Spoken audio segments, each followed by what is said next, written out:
Hi, everyone. Welcome to the session on monitoring and review for an effective multi-hazard early warning system. This session will explore the essential elements of monitoring and reviewing multi-hazard early warning systems to ensure they remain efficient, adaptable, and prepared for various threats.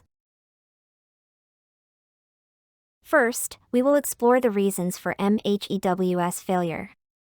We will identify common challenges such as technical issues, communication breakdowns, and institutional barriers that prevent these systems from functioning as intended.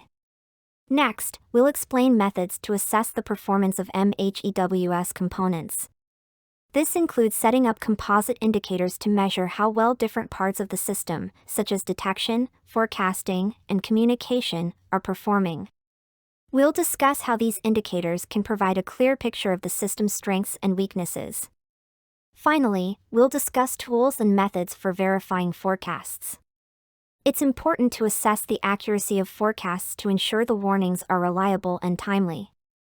We will go over techniques like contingency tables and other verification methods that help evaluate forecast quality. Why do early warning systems fail? There are many different factors and reasons for an early warning system to fail.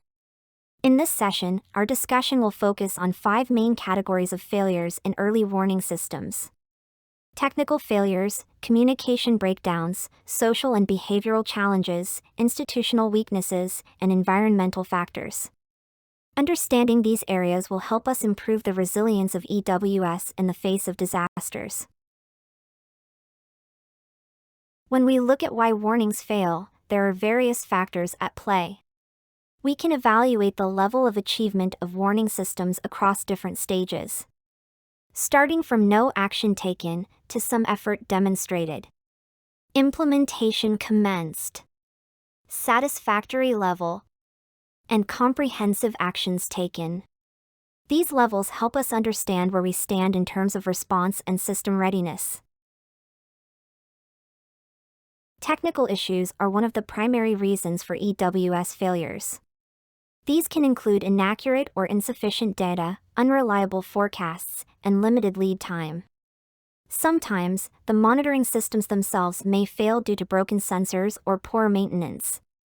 Additionally, inadequate infrastructure can hinder the system's ability to deliver accurate and timely warnings. Even if technical systems work perfectly, poor communication can still lead to failure. Delayed or ineffective dissemination of warnings can result in communities not receiving critical information on time. Furthermore, unclear messages can create confusion, and if the most vulnerable groups are not properly included, such as people with disabilities or those in remote areas, the system fails to serve its full purpose. Social and behavioral factors also contribute to EWS failures. For example, if a community has experienced false alarms in the past, they may lose trust in the system and ignore future warnings. Additionally, complacency or cultural beliefs might prevent people from taking the warning seriously. Over time, frequent warnings that do not result in actual disasters can lead to warning fatigue, where people begin to disregard them altogether. Institutional and governance issues are another major cause of EWS failures. When agencies fail to coordinate, there can be delays or gaps in the warning process. Inadequate training or lack of awareness among both officials and the community can result in poor responses. Without sufficient legal and policy frameworks to guide the operation of EWS, there is a risk of inconsistent or ineffective action. Additionally, financial and technical resource constraints often limit the system's ability to function optimally. Environmental factors also play a significant role in EWS failures. Sometimes, unexpected or simultaneous hazards can overwhelm the system. For instance, a region might face a flood and an earthquake at the same time, and the system may not be equipped to handle both. Additionally, the changing nature of hazards due to climate change can make traditional early warning methods less effective, as the systems may not have been updated to reflect these new realities. Now we know the potential failures of MHEWS. How do we monitor the system for its effectiveness? To monitor the effectiveness of MHEWS, we track several key indicators, such as the accuracy of predictions, timeliness of alerts, the reach of dissemination, and the activation of responses. These indicators help measure the system's performance and identify areas for improvement. Various tools and technologies are available to support the monitoring of MHEWS, from GIS and remote sensing for real-time hazard mapping to AI for predictive analytics. These tools provide valuable insights to improve system responsiveness. Additionally, crowdsourcing platforms can help engage communities and gather on-the-ground data. After we know how to monitor an MHEWS, how can a multi-hazard early warning system be assessed? We have to look at the key components of an MHEWS. An effective MHEWS consists of 5 major components: risk assessment, monitoring and detection, forecasting, dissemination, and response. These components work together to ensure a coordinated, timely, and effective reaction to hazards. So to assess the effectiveness of an MHEWS, we will need to design protocols and composite indices to measure performance. Some common indicators to monitor include monitoring systems, forecasting and warning systems, dissemination and communication equipment, community response capacity, legal and policy frameworks, institutional capacities, and financial resources.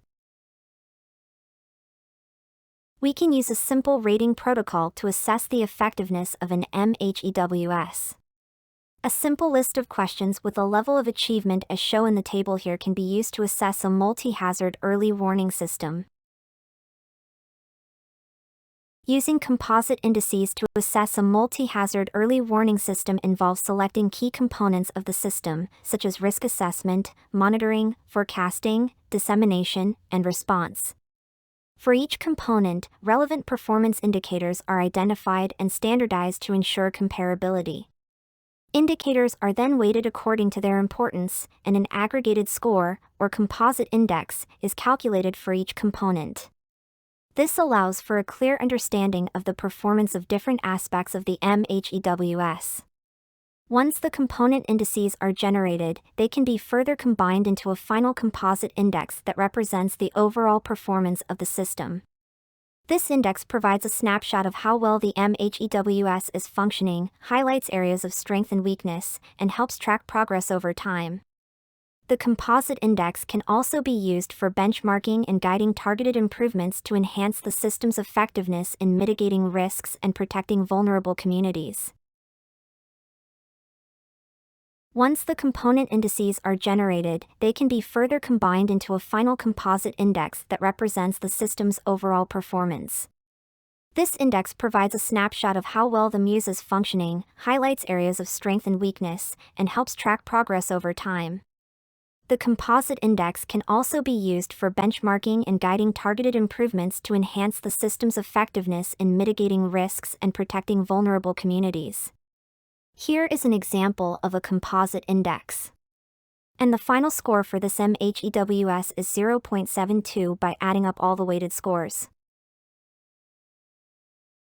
Using an audited checklist to assess an MHEWS involves evaluating the system's key components, such as risk assessment, monitoring, forecasting, communication, and response capabilities. The checklist should cover all crucial aspects of the EWS, with specific criteria for measuring success. These criteria may include simple yes or no questions or more detailed ratings that assess whether actions have been fully implemented or if there are gaps in the system's operation. The audit process involves systematically reviewing each component of the EWS by collecting data, conducting interviews with stakeholders, and performing on-site inspections. The findings are recorded based on the pre-established criteria, allowing for the identification of both strengths and weaknesses. Components that receive low scores indicate areas where improvements are needed, such as upgrading technology or enhancing communication protocols to ensure the warnings reach all affected populations. Once the audit is complete, the results are compiled into a report that summarizes the system's performance and provides recommendations for improvement. The audit report can be used to drive continuous improvement by addressing identified gaps, setting timelines for corrective actions, and conducting follow-up audits to track progress. This process helps maintain the effectiveness and reliability of the EWS, ensuring that it remains responsive to evolving risks and capable of protecting vulnerable communities. Forecasting is a crucial feature of an MHEWS, and forecast verification is critical in understanding the accuracy and quality of predictions. There are three main reasons for verifying forecasts. 1. To monitor forecast quality, ensuring predictions are accurate. 2. To improve forecast quality, learning from mistakes, and 3. To compare forecast systems, identifying which system performs better. Verification can be as simple as eyeball verification or through more structured methods like contingency tables. Let's take a closer look at the two verification methods. The first method is eyeball verification, which visually assesses whether the forecast matches the actual event. The second method is the use of a contingency table. A contingency table is a more formal method where we track forecasts and their outcomes over time using 4 categories: hit, miss, false alarm, and correct negative. This helps quantify forecast accuracy and improve future predictions. Understanding the limits of forecast uncertainty is critical for making informed decisions. Determining the limit of forecast uncertainty involves recognizing the primary sources of uncertainty, which stem from both initial conditions and model limitations. Initial condition uncertainty arises when incomplete or inaccurate data about the current state of the system leads to less reliable forecasts. Model uncertainty is inherent due to the assumptions and simplifications used in forecasting models. These factors contribute to the forecast's overall accuracy and influence the confidence level that can be placed in the predictions. Several methods help quantify and manage forecast uncertainty. One approach is comparing historical forecasts with actual outcomes, which allows forecasters to evaluate the accuracy of past predictions and better understand how uncertainty grows over time, especially as the lead time increases. Ensemble forecasting, which runs multiple simulations with varying conditions, helps identify the range of possible outcomes. If the simulations yield similar results, uncertainty is low. If they diverge widely, it indicates greater uncertainty. Probabilistic forecasting further communicates uncertainty by assigning probabilities to various potential outcomes. Forecast uncertainty can also be assessed using contingency tables and skill scores, which compare forecast accuracy to actual events. Lower skill scores indicate higher uncertainty, while higher scores reflect better forecast reliability. Confidence intervals can quantify the range of expected outcomes, offering a statistical way to express uncertainty. Expert judgment is also crucial in interpreting these findings, as experienced forecasters can provide valuable insights based on their knowledge of local conditions and past performance. By integrating these methods, forecasters can provide more accurate predictions and clearly communicate uncertainty levels.